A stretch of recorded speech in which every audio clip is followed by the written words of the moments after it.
नमस्ते। भारत ये सिर्फ एक देश का नाम नहीं है, बल्कि दुनिया के नक्शे पर एक बहुत बड़ी, एक विशाल पहचान है। तो चलिए आज इसके भूगोल की दुनिया में उतरते हैं और समझते हैं कि ये दुनिया में आखिर है कहाँ और कैसा है। ये सवाल सुनने में तो बड़ा सीधा सा लगता है ना? पर इसका जवाब हमें दुनिया के नक्शे पर एक बड़े ही दिलचस्प सफर पर ले जाता है। अब भारत को मैप पर ढूंढने से पहले एक छोटा सा कॉन्सेप्ट समझना जरूरी है। वो है गोलार्ध, जिसे हम अंग्रेजी में हेमिस्फीयर कहते हैं। तो भारत कहाँ है? ये रहा, उत्तर पूर्वी गोलार्ध में। इसका मतलब क्या हुआ? मतलब जो भूमध्य रेखा है, इक्वेटर, उसके उत्तर में, और जो दुनिया की बीचों बीच वाली लाइन है, प्राइम मेरिडियन, उसके पूरब में। अच्छा, अब पूरी दुनिया के व्यूज से जरा जूम इन करते हैं और भारत के पड़ोस में आते हैं। ये है भारतीय उपमहाद्वीप। ये वो इलाका है जिसमें भारत तो है ही, साथ में पाकिस्तान, नेपाल, भूटान, बांग्लादेश, श्रीलंका और मालदीव भी शामिल हैं। कहते हैं ना, नाम में क्या रखा है, पर भारत के मामले में इसके नामों में पूरा इतिहास छिपा है। और भारत के तो कई नाम हैं, हर नाम के पीछे एक अपनी कहानी है। सोचिए, ये नाम कहाँ से आए? भारत नाम आया महाभारत के पराक्रमी राजा भरत से। इंडिया नाम हमें दिया यूनानियों ने सिंधु नदी यानी इंडस रिवर के नाम पर। और हिंदुस्तान भी सिंधु नदी से ही जुड़ा है। ये नाम फारसियों का दिया हुआ है, क्योंकि वो स की जगह ह का इस्तेमाल करते थे। और कमाल की बात ये है कि ये सिर्फ इतिहास की किताबों में नहीं है, ये आज भी हमारे संविधान का हिस्सा है। संविधान का पहला ही अनुच्छेद कहता है इंडिया, जो कि भारत है। मतलब दो नाम पर पहचान एक। तो नामों की कहानी तो हो गई। अब जरा देखते हैं कि आज का भारत, आज का नक्शा कैसा दिखता है।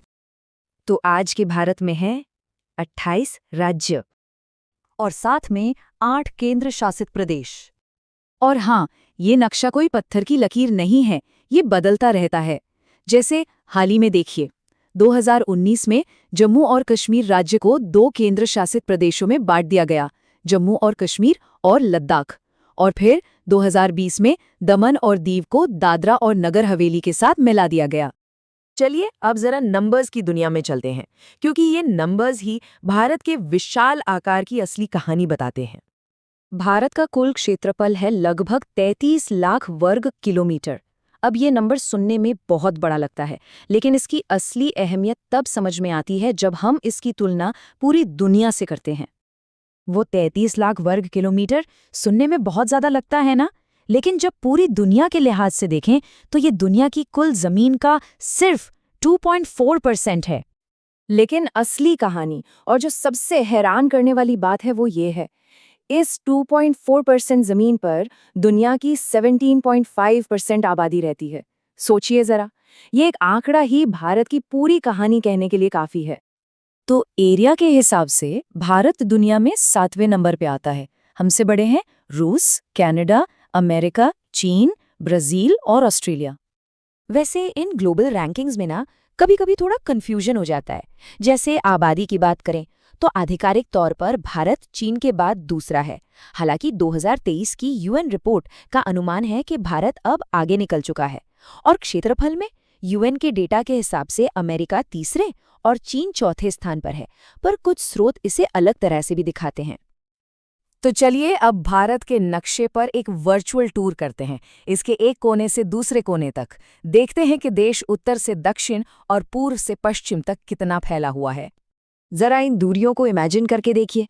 उत्तर से दक्षिण तक ये दूरी है 3214 किलोमीटर और पूर्व से पश्चिम तक ये चौड़ाई है 2933 किलोमीटर। वाकई बहुत विशाल है। तो भारत के 4 एक्सट्रीम पॉइंट्स कौन-कौन से हैं? फटाफट देखते हैं।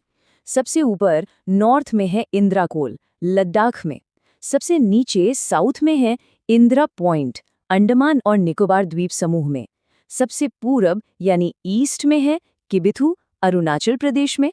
और सबसे पश्चिम वेस्ट में है गोहार मोटी, गुजरात में। अच्छा, यहाँ एक छोटी सी पर जरूरी बात है जो अक्सर लोगों को कंफ्यूज करती है। देश का सबसे दक्षिणी बिंदु तो इंदिरा पॉइंट है, ठीक है, लेकिन अगर हम सिर्फ भारत की मुख्य भूमि की बात करें, मतलब आइलैंड्स को छोड़कर, तो उसका सबसे दक्षिणी सिरा कन्याकुमारी है। तो चलिए इस चर्चा को एक बहुत ही दमदार सवाल के साथ खत्म करते हैं। दुनिया की 2.4% जमीन पर दुनिया की 17.5% आबादी। जब एक देश इतने कम संसाधनों पर इतने सारे लोगों का घर हो तो इसका उसके भविष्य के लिए क्या मतलब हो सकता है, ये सोचने वाली बात है।